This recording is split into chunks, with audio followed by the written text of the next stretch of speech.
What's up guys? As you're watching this, I'm actually halfway through my surgery. That's right, I'm laying here on the operation table as I'm speaking to you. I'm actually getting this done without general anesthetics. You see, I was chatting with my surgeon and he said, I bet you're not mad enough to go through this entire surgery awake. And I went, hell no, oh hell no, this man is not gonna challenge me. I will never not accept a challenge because I'm actually really insecure.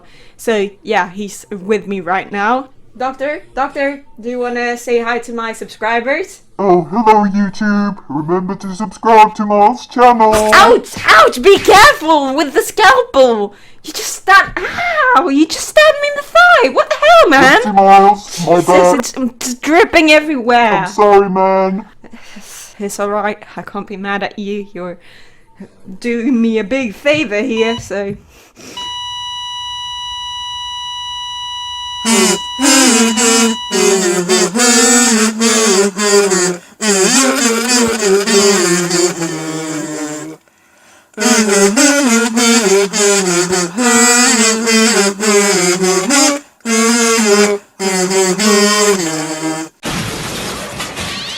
Haha, got you, you fool! You totally fell for it. That's not my surgeon. That was me talking. I bet you thought that was another person. I bet you thought that was a cis man. You definitely feel real stupid now. And you are. You are watching a Muggen Mylle video. You have no brain cells. I wasn't lying though. I'm currently in the middle of getting 𝗙𝗹𝗹𝗶𝘄. As this video goes up, I will be laying on the operation table. Obviously it's pre-recorded, like I'm not recording this awake, having my chopped up.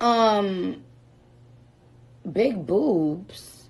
What? In reality, I've just scheduled this to go up. Technology, man, it's fascinating. This is the last you'll hear of me with big boobs. After this, I'm gonna be a completely changed man. You'll hear the titlessness in my voice as I speak to you. You're no longer gonna feel the presence of breast tissue just radiating through the audio.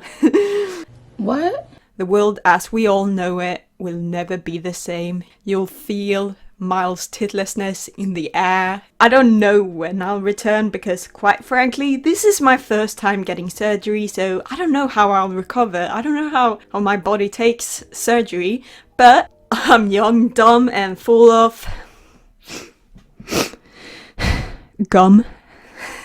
So I reckon I'll recover swiftly. Don't worry though, I will take as much time as I need away to rest, and I won't push myself. However, I'm kind of a workaholic, so it'll be difficult for me to rest. I'm gonna miss reading the comments and writing scripts and recording. I already can't wait to return. Return of the King, if you will. It's just like in Lord of the Rings, innit? That's neither here nor there, because that's not what this video is about. This is a public departure of my bruh. They've been in my life for quite some time, against my own wishes. I've never been fond of them, and their presence isn't something I'll ever miss, never. I hate them, but no matter how miserable I am right now, it's a big change and I'm prepared for whatever feelings are going to wash over me. So I've prepared a short speech for my chest as a farewell. I thought long and hard about it. Disgusting! Because it's so important that I get this right, because I'm only gonna say this once. Boobs, I hate you. I hate you. You and your mom. I hope I'll never see you again. If I see your face in my life, I'm gonna... You've ruined my life and I your guts. You've made me so miserable for so long, and I'd rather get stabbed 50 times and have salt poured down my wound than ever having to see your stupid blobs ever again. You, go to hell where you belong, you nasty piece of meat. Suck my motherfucker. You're the most useless, pathetic, disgusting body part, and if I had it my way, I would never want to hear anyone utter that word ever again. I'll spit and piss on your tombstone. Die already. It hasn't been nice knowing you, and I'm glad you're gone. Stay gone. Good night, everybody. That was a lot. In all seriousness though, I want to go into more detail about why this is the right thing to do. On one of my videos regarding surgery, someone who's already had it wrote a long comment with lots of useful advice that I actually took note of. If you're the author of that comment, I'm sorry for not replying. I keep getting overwhelmed by comments sometimes because I'm so thankful, but it feels like I can't give you the perfect reply, so I just push it off until I forget it. ADHD, am I right? Am I right, ladies and gentlemen and in between? Haha. Anyways, one piece of advice was to write down every negative thought regarding your chest prior to the surgery to remind yourself of how awful it was in case you start doubting whether it was a necessary procedure. They said that sometimes you get too comfortable in your new body and all the negative memories fade away, which will make you question if it really was that bad in the first place and if you've made a mistake. To be honest, I find it hard to believe that I could ever forget the terrible memories of these bad boys, because believe it or not, they're quite big, and that's not a brag, because I don't even want them in the first place, let alone these large meatballs. Big boobs. Stuck to my chest. Still, it's a good idea just in case. At first I was going to write it down in the document just for my own sake, but I have a confession to make. Big bullshit. I suck at keeping journals. I just can't do it. It's so disorganized. You need to hold me at gunpoint if you want me to write something down. I just don't want to. It's so boring. And even if I did, I 100% would lose it or forget what my notes mean. What I'm good at, however, is making videos. Like this one you're watching now. It's gonna be difficult to lose a video on my channel unless it's deleted, but I'll try not to. Basically, I'm okay with sharing this experience because, you know, not my problem anymore, and I might also help anyone in my situation. So here's all of the reasons why I hate my chest, and I'm glad that I'm getting rid of it. Well, first of all, I've said this before and I'll say it again. I've never wanted a chest. Never, ever, ever, never. Just never. Not before puberty, and especially not now that I have it. I cried at the thought as a little kid. It was difficult for me to start wearing bras. It was a hard pill to swallow that I was actually developing breasts, because I would rather ignore the problem until it couldn't be ignored any longer, which I actually did, but I also did get my first bra at, I don't want to remember.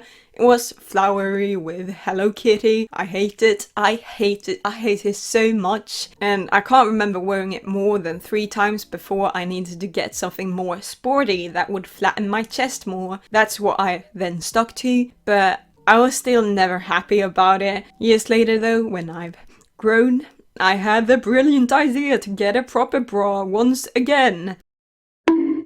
I've always hated my chest. I've hated being a girl.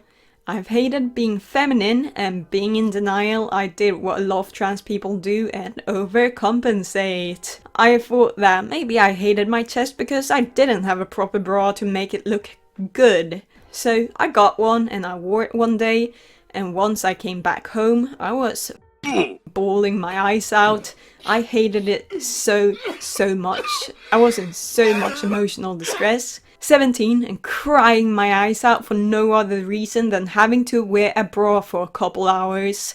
I'm triggered. There's definitely something wrong. Same goes for general femininity. I thought I might just hate being a girl because I never tried to do any of all that stuff that all the femoids liked.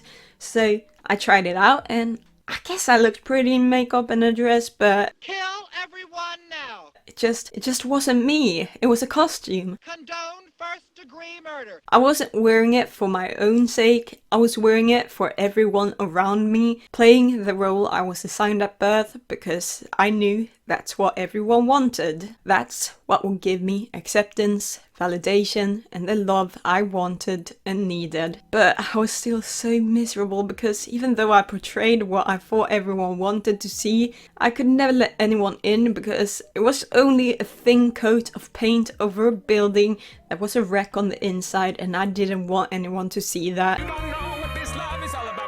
Though I was still determined to pretend I was someone I wasn't, I started wearing binders, because even then I knew I didn't want to have breasts. If I was going to suffer the rest of my life as someone I wasn't, at least I didn't want to have to deal with that burden too, because that's too much. I was even looking up how much top surgery would cost because I wanted it, even though I wasn't sure I could be a guy. This is something I'm doing for myself, whether I'm trans or not. This is what I need. No matter my label. I could go the rest of my life wearing binders, but that's just not enough. It's not comfortable. I want to be able to wear whatever I want at home, because the last person I should have to hide my body from is myself. As bad as this might sound, but I've had moments where I've thought that maybe an ED relapse is worth it. It never is. I knew rationally that I'm only gonna get more miserable, but sometimes it just felt like my only solution, you know? Rationally, I know it's not, but it felt like it. Losing a bunch of weight still couldn't get rid of my breast tissue, and it's definitely not worth the hopelessness, the depression, the lack of energy that comes with starvation. How I feel about my chest is more than just aesthetics. I can feel the weight on my chest. I can try and distract myself from it, but it will always be there, and it's driving me absolutely crazy. I just hate it so much. It's like having your bangs constantly getting in the way, but at least you could cut your bangs if you're desperate enough. I'm stuck with a chest, and if I think about it for more than 5 seconds, I will go into a panic. I'm sure, I'm 100% certain that this is the right choice. For years, I've been trying to convince myself that it's not and just ignore it until I could no longer. Trust me, this absolutely is not a rushed decision. I've tried everything else and I've pushed myself to the breaking point. This is my last resort, and I'm thankful that I could finally get it. Because I don't think I could live like this another second. The number one person you should be afraid of is Muggen Mylle. By the time you're done watching this video, they might actually be finishing up my chest, who knows. If you're fortunate, I died in the process, but that also means I'm gonna come back to haunt you, so like and subscribe. If I didn't, I'm gonna come back to YouTube and it's only gonna get worse from here on out. That's right, I'm a menace to the platform and I've only gotten started, baby! Like this video, comment for a speedy recovery, God bless, subscribe, follow me on Twitter and Twitch, or I will definitely come back to haunt you. Ko-fi is still in my description if you want to support me financially in general. That's all. See you guys soon.